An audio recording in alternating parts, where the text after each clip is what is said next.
Donc le chauffe-eau solaire, donc ça c'est du solaire thermique, donc ça n'a rien à voir avec le solaire photovoltaïque dont on a parlé. C'est directement le soleil qui chauffe des capteurs qui sont sur le toit de la maison, et cette chaleur en fait elle est transférée à l'eau qui est dans le ballon. Donc ça c'est son mode de fonctionnement normal, étant entendu qu'il y a aussi un mode de fonctionnement traditionnel avec une résistance électrique qui permet d'avoir de l'eau chaude quand il n'y a pas de soleil. Donc la résistance électrique elle est là, et un petit, on ne le voit pas. J'arrive à le virer, voilà, il y a c'est ce truc là, donc ça permet, là il est en mode 2 là, entre 1 et 3. Ça c'est un peu pour la puissance de la résistance électrique, je crois que j'ai jamais touché depuis qu'il est installé ce truc là. Donc il y a peu grand chose à voir, il y a juste un petit capteur, voyez, un petit afficheur qu'on peut manipuler en touchant sur ces prises là, le plus et le moins. Donc là, vous voyez par exemple, ça c'est le capteur. Donc ça c'est les panneaux qui sont sur le toit du maison, qui sont à 66 degrés. Et la petite icône qui clignote sur la gauche, ça veut dire que le circuit primaire, donc le fluide caloporteur, est en train de circuler. Donc vous voyez, il circule des panneaux vers le chauffe-eau en bas et il remonte. Donc ça c'est un fluide, c'est pas de l'eau, c'est un fluide spécial. Donc ça c'est ce qui permet de transférer de la chaleur vers l'eau du ballon. On peut également manipuler ce truc, et il y a un petit afficheur, alors TR, je me souviens plus ce que ça veut dire, c'est de l'allemand. Mais ça veut dire que le réservoir est à 57 degrés.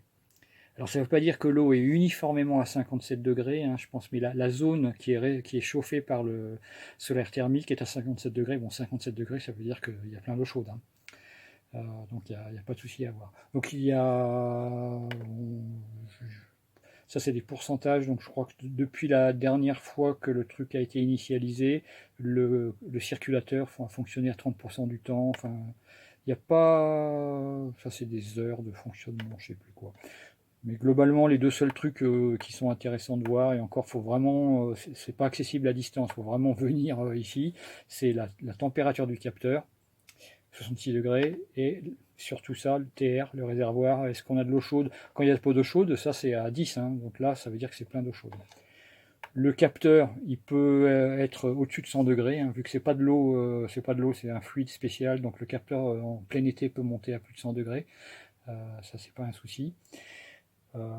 Donc d'un point de vue maintenance, il y a très peu de choses à faire sur ce truc-là. Ça a été installé par l'entreprise Thorez, qui est super connue à Villard-de-Lans, ils sont au Gémont. Donc c'est eux qui sont venus faire la maintenance, donc ils viennent faire la maintenance tous les 2 3, 4 ans. Il y a très peu de choses à faire. C'est juste que le fluide caloporteur, au bout d'un moment, je pense pas que c'est des fuites, mais il y a quand même un peu d'évaporation, ou je sais pas quoi. Il y a besoin de remettre du fluide caloporteur dans le circuit primaire. Donc ils viennent avec une pompe, ils font la manip, ça coûte 150 euros, ça dure pas longtemps. Mais voilà. Donc si jamais vous avez des doutes là-dessus, vous appelez Thorez, ils viendront faire la manip, c'est eux qui vont installer. Là, si on met la main dessus, on sent la chaleur, hein. Ça c'est ce qui descend du toit, on sent le fluide chaud qui est en train de réchauffer l'eau.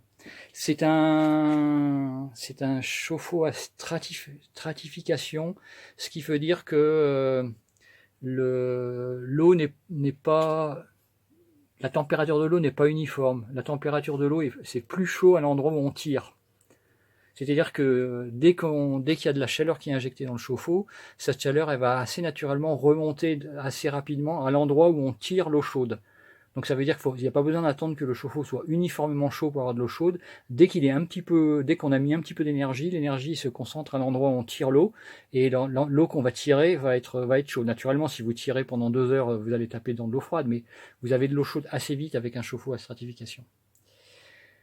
Ça, ce petit montage, on peut parler un peu plus tard. C'est juste un système que je suis amusé à faire, c'est juste un système de monitoring. Donc ça participe absolument pas à la production d'eau chaude, et c'est pas du tout relié au chauffe-eau lui-même, hein. Mais j'en parlerai plus tard. Que j'ai sur le chauffe-eau est habilement coincé derrière ce tuyau qui est isolé. Le chauffe-eau solaire, il a quand même besoin d'un petit peu d'électricité pour faire circuler la pompe de circulation. Donc c'est ça, c'est là où il se chope son électricité. Je ne sais pas ce qui se passerait si on avait une panne d'électricité prolongée avec le soleil qui tapait sur les capteurs, parce que les capteurs vont chauffer. Par contre, l'énergie ne va pas être transférée au chauffe-eau vu qu'il n'y a pas de pompe de circulation, donc je ne sais pas ce qui se passerait.